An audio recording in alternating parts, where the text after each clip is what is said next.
Siti adalah seorang penjual bubur sumsum. Dia berjualan bubur sumsum karena itu adalah hobinya.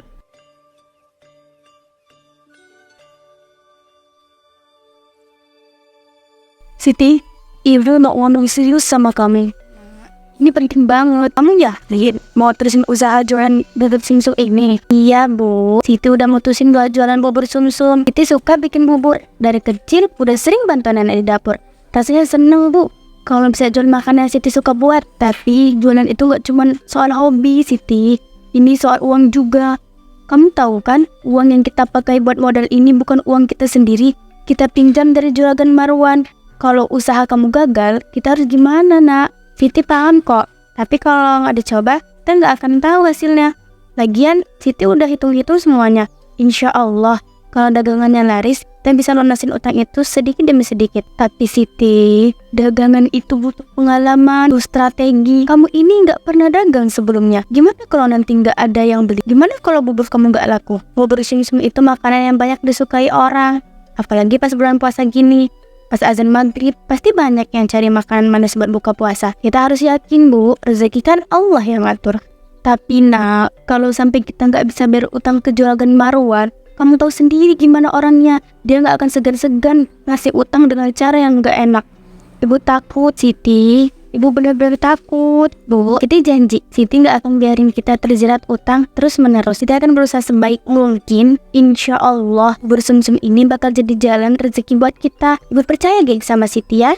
Ibu cuman nggak mau kamu kecewa, Ndak. Tapi kalau kamu udah yakin, Ibu nggak akan larang. Dia bakal dukung kamu. Tapi kamu harus hati-hati ya. Jangan sampai kita makin kesulitan. Ibu tenang aja. Kita mulai dari yang kecil dulu ya. Siti yakin usaha ini bisa berhasil asal kita jujur, tekun, dan selalu berdoa. Pasti ada ajalannya. Ya udah, ya Bu, kalau gitu aku belanja di toko dulu ya. Bu masih buka tokonya. Iya Nak, hati-hati di jalan ya.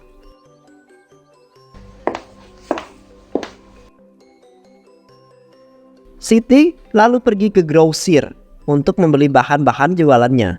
Namun ternyata semua bahan-bahan yang dibutuhkan sudah mengalami kenaikan harga yang sangat luar biasa. Kenapa harganya naik semua? Santan, beras, gula aren, semua lebih mahal dari biasanya. Kalau begini terus, untung dagangan makin tipis. Aku harus pikir-pikir lagi cara biar tetap bisa jualan.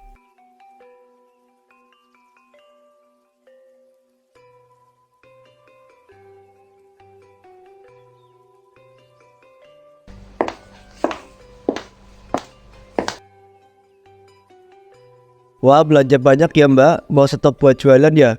Iya, buat bubur sumsum Pak. Pas banget, bulan-bulan begini pasti banyak yang cari makan manis buat buka. Iya, tapi harganya naik semua ya. Kayaknya lebih mahal dari bulan lalu. Ya Mbak, udah biasa kalau mau masuk bulan Ramadan harga bahan-bahan makanan naik, apalagi gula aren sama santan. Banyak dicari orang, jadi harga ikut melambung. Waduh, kalau begini aku harus pikir ulang harga jualannya. Ya Mbak, tapi kalau terlalu mahal juga nanti pelanggan kabur, serba salah memang. Hehehe, iya bener banget. Mau nggak mau harus pintar-pintar ngatur modal. Semuanya jadi 300.000 aja Mbak. Hah? 300.000? Banyak juga ya Pak. Ya udah deh Pak, ini uangnya.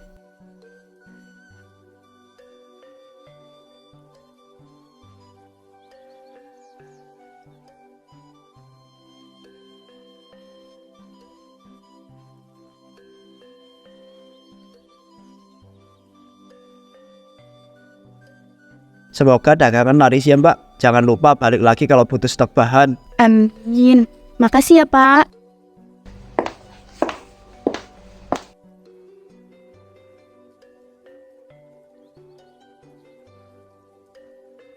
Keesokan harinya Siti mulai berjualan. Namun rupanya para pelanggan Siti protes tentang dagangan Siti.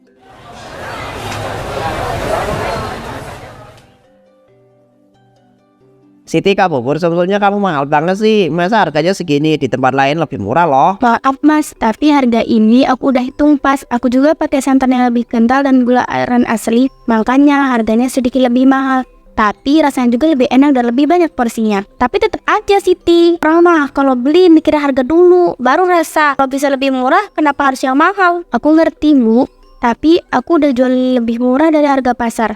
Aku nggak mungkin jual di bawah modal. nanti malah rugi. Wah, ini porsi bubur kok segini doang. Siti, harusnya lebih banyak dong kalau udah mahal mah. Mas, ini malah lebih banyak dari porsi bubur sumsum yang dijual di tempat lain. Aku pakai mangkuk yang lebih besar, takarannya juga lebih banyak. Ya sih, tapi tetap aja kalau bisa lebih banyak kenapa enggak? Tapi mas, kalau lebih banyak lagi, nanti malah nggak untung. Lagian kalau kebanyakan takutnya nggak habis dan membazir. Makanya nggak laku terlalu banyak perhitungan. Iya, kalau jualan itu harus fleksibel, jangan terlalu kaku. Aku cuma berusaha jualan dengan kualitas yang terbaik. Aku mau pelanggan puas bukan cuma dari harga, tapi juga rasa dan porsinya. Ya udahlah, kalau begitu aku cari ke tempat lain dulu aja ya. Kasih Siti. Aku sih, ya udahlah, aku ikutan dari tempat lain aja deh.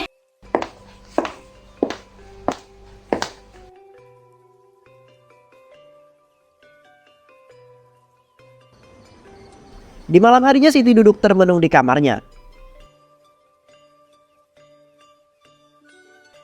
Ya Allah, kenapa rasanya berat banget ya? Kira dengan jualan bubur sumsum, aku bisa dapat penghasilan cukup buat bantu ibu dan melunasi hutang ke Juragan Marwan. Tapi nyatanya malah ganjil.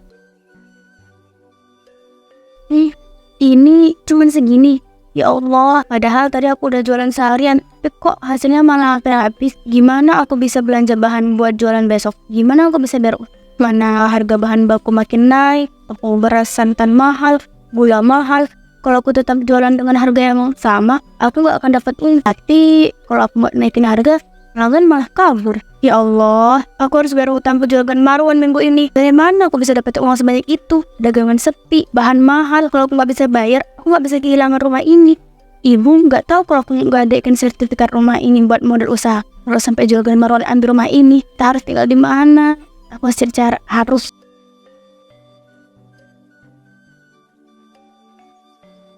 Jadi kamu butuh uang buat modal usaha bubur sumsum. Usaha kecil-kecilan, tapi berani minjem uang segini banyak. Kamu yakin bisa balikin Siti? Saya yakin Juragan, saya udah hitung semuanya. Usaha ini pasti jalan dan saya bisa bayar cicilan tepat waktu. Ah, bagus. Tapi jaminannya apa? Saya nggak bisa kasih uang sebanyak itu tanpa ada pegangan ya. Ini Juragan, saya gadaikan sertifikat rumah saya sebagai jaminan. Sertifikat rumah ya lumayan. Oke, saya kasih uangnya, tapi ingat kalau kamu itu nggak bisa bayar tepat pada waktunya, rumah ini jadi milik saya, paham? Iya, saya paham. Saya pasti bayar Juragan. Nih ambil dan jangan pernah coba-coba telat bayar ya. Saya nggak suka orang yang nggak tepat janji. Makasih Juragan, saya pasti bakal bayar tepat waktu Juragan.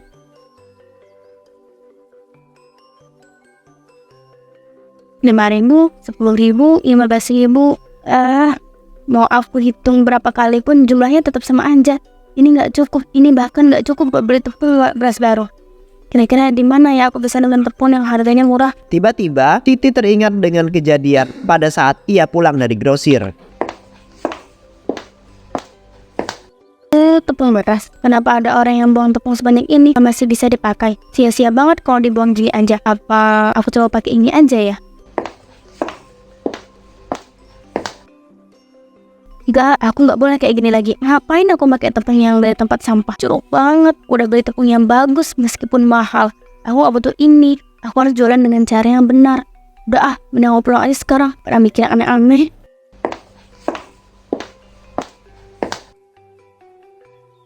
Masa aku pakai tepung yang gak pakai itu sih jorok banget. Tapi aku gak punya pilihan lain lagi. Wah, aku tinggal sedikit soalnya. Kalau aku beli juga belum tentu pelanggan aku mau beli. Dia aja banyak yang gak suka sama jualan aku. Udahlah, cuma sekali ini aja deh. Nanti kalau aku udah punya uang, aku bakalan pakai tepung yang asli deh. Siti kemudian pergi ke tempat sampah untuk memungut tepung beras kadaluarsanya itu.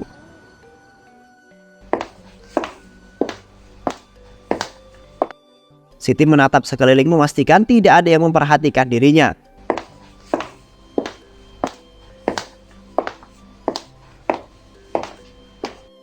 Masih ada yang bersih, pasti bisa dipakai. Lembut, kayaknya masih bagus. Kalau aku air nanti pasti bisa dipakai. Kalau aku pakai ini, apa aku sanggup? Apa aku gak akan dihantui rasa takut kalau ada yang tahu? Tapi bayangan utang bahan baku yang mahal dan dagangan yang harus tetap jalan semuanya membuat pikirannya semakin kacau. Aku gak punya pilihan lain. Maafin aku cuma mau bertahan.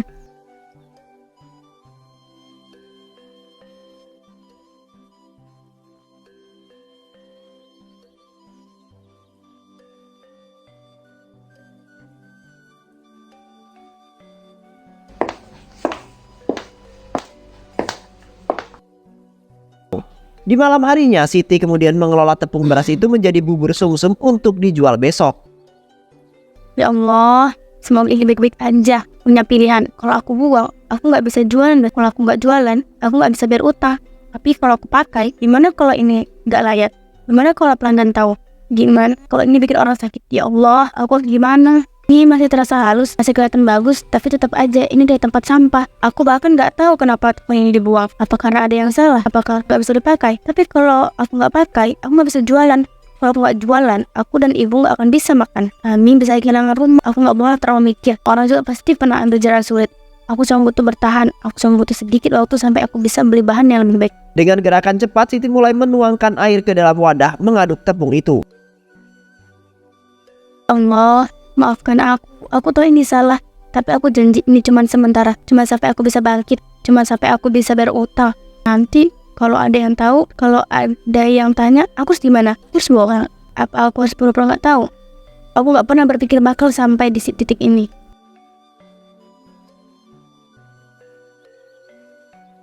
Keesokan harinya, Siti membawa bubur sumsumnya ke pasar takjil dan mulai berjualan.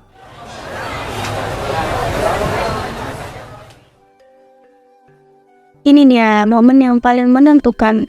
Aku harus dengan semangat, gak boleh kelihatan ramah. Bubur sumsum manis, lembut, cocok buat berbuka puasa. Yuk.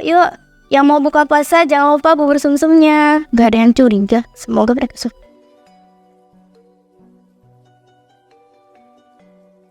Tak lama kemudian beberapa orang datang. Wah, pas banget ada bubur sumsum. Berapa harganya, Mbak? Murah aja pak, cuman 10.000 per porsi.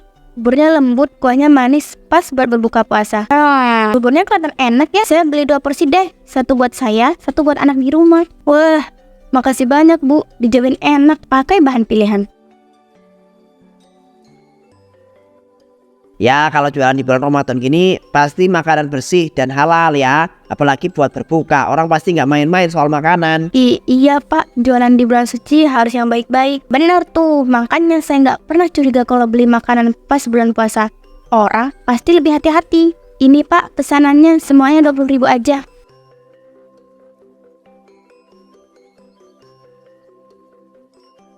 Makasih ya Mbak, semoga laris ya. Saya doakan biar banyak rezekinya.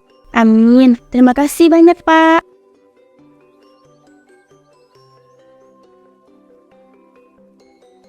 Pada sore itu juga dagangan Siti laris manis. Ya Allah, kamu bersih banget hari ini. Aku bisa dapat segini banyak dalam sehari.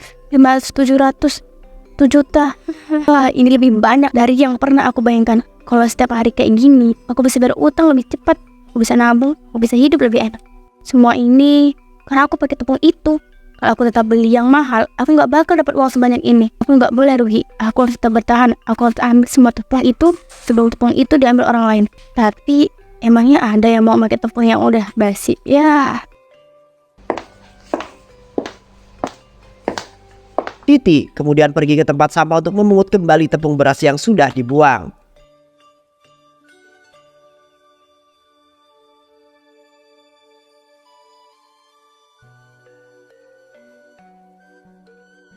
Selama ini nggak ada yang sadar. Semua orang suka buburku. Jadi kenapa aku harus berhenti? Ini masih bisa, ini rezeki.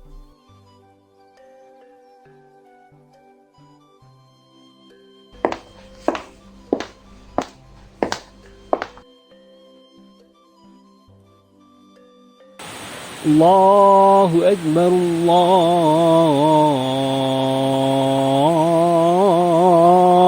Akbar. Saat azan maghrib berkumandang, Umi yang seorang pelanggan Siti dan anaknya mulai menyantap bubur sumsum tersebut. Alhamdulillah, akhirnya bisa berbuka puasa. Ayo Faris, makan buburnya dulu biar perut nggak kaget. Iya Bu, Faris juga lapar banget.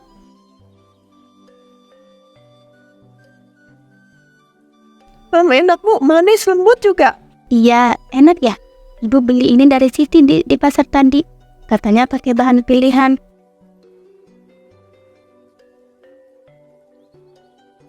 Bu, kok buburnya jadi agak pahit ya? Rasanya aneh. Pahit? Ibu rasa masih normal deh. Faris mengambil satu suapan lagi, wajahnya mendadak pucat. Mi, perut Faris sakit. Hah? Sakit gimana, nak? Ya melilit, Li. Aduh, pusing juga.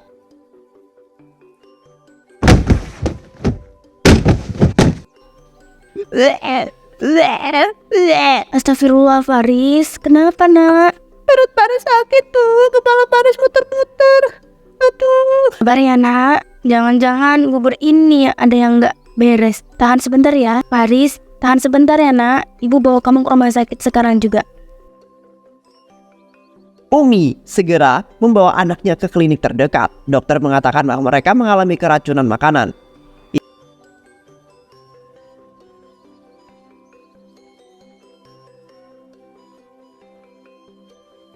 Ibu Umi, berdasarkan pemeriksaan Faris mengalami keracunan makanan. Untung saja ibu cepat membawanya ke sini. Jadi kondisi masih bisa ditangani, Bu. Keracunan makanan, dok. Astagfirullah. Tapi gimana bisa? Seharian ini Faris cuma makan bubur sumsum saat berbuka tadi. Ya, keracunan makanan bisa terjadi karena banyak faktor. Ya, Bu ya.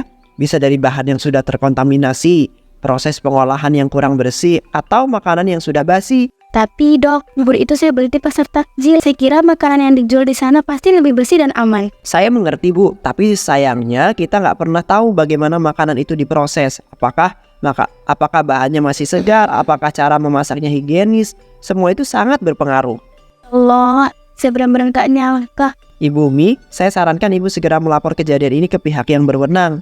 Kalau bubur itu memang penyebabnya, bisa jadi ada korban lain yang memang mengalami hal yang serupa. Maksud dokter, saya harus melaporkan penjualannya. Betul, Bu, ini bukan cuma soal ibu dan juga Faris saja, tapi juga banyak orang yang mungkin sudah membeli makanan yang sama. Kalau benar ada masalah dalam cara pembuatannya, ini bisa sangat berbahaya loh, Bu. Tapi saya juga nggak mau menuduh sembarangan, dok. Bagaimana kalau ternyata bukan bubur itu penyebabnya?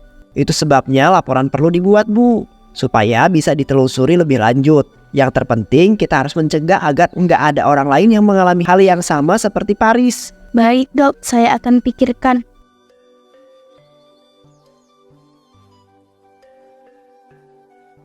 Esokan harinya, Umi dan beberapa warga menghadang Siti di lapaknya. Mereka menanyakan dari mana ia mendapat bahan-bahan untuk membuat bubur sumsum. Siti, kami mau tanya sesuatu. Bu Umi, ada apa, Bu? Kok ramai-ramai begini? Dari mana kamu dapat bahan-bahan bubur sumsum yang kamu jual itu, Siti? Tentu saja, saya beli dari grosir. Pak, saya selalu pakai bahan berkualitas. Kenapa ya, Pak? Bahan berkualitas katamu. Lalu kenapa setelah makan buburmu, anak saya muntah-muntah dan hampir pingsan? Bukan cuma anak, Bu Umi. Ada banyak orang yang sakit setelah berbuka dan dengan bubur yang kamu jual. Kamu bisa menjelaskan itu, Siti? Apa? Sakit? Tapi bubur saya aman, Bu. Saya selalu pastikan semuanya bersih. Kalau memang bersih, kenapa banyak yang jatuh sakit, ha? Jangan-jangan kamu pakai bahan yang sudah nggak layak. Enggak, Bu. Saya selalu pakai bahan segar. Jangan bohong, Siti. Kamu itu sudah dengar cerita dari beberapa orang yang bilang buburmu itu rasanya aneh, pahit. Ada yang bilang kuahnya kayak bukan dari santan. Ngaku aja sih, kamu itu pakai apa buat buburnya? Saya Siti yang terlihat semakin panik melirik ke kiri dan ke kanan mencari celah untuk melarikan diri. harus kabur. Aku gak bisa terus di sini. Mereka nggak akan pasti apapun yang aku bilang. Tanpa pikir panjang, Siti berbalik dan berlari secepat yang ia bisa. Hei, dia kabur, kejar dia! Jangan biarkan dia lolos. Dia harus bertanggung jawab. Siti berlari sekencang mungkin, namun kakinya tersandung sebuah batu. Tubuhnya terhempas ke tanah dengan sangat keras. Aduh, kakiku. Siti merintih mencoba bangkit, tetapi sebelum sempat bergerak, warga sudah mengepung dirinya. Mau kabur kemana lagi kamu, hah? Siti, kenapa kamu lari? Kalau kamu nggak salah, harusnya kamu hadapi. Aku cuma takut. Aku nggak mau diperlakukan seperti ini. Kamu bukan takut. Kamu itu tahu, kamu itu salah. Kamu jual makanan busuk, bikin orang sakit. Dan sekarang kamu mau lari dari tanggung jawab, hah? Ini hukuman buat kamu, Siti. Warga kemudian beramai-ramai memukuli Siti. Tolong, aku nggak mau. Tolong hentikan. Kamu harus merasakan akibat biar kapok.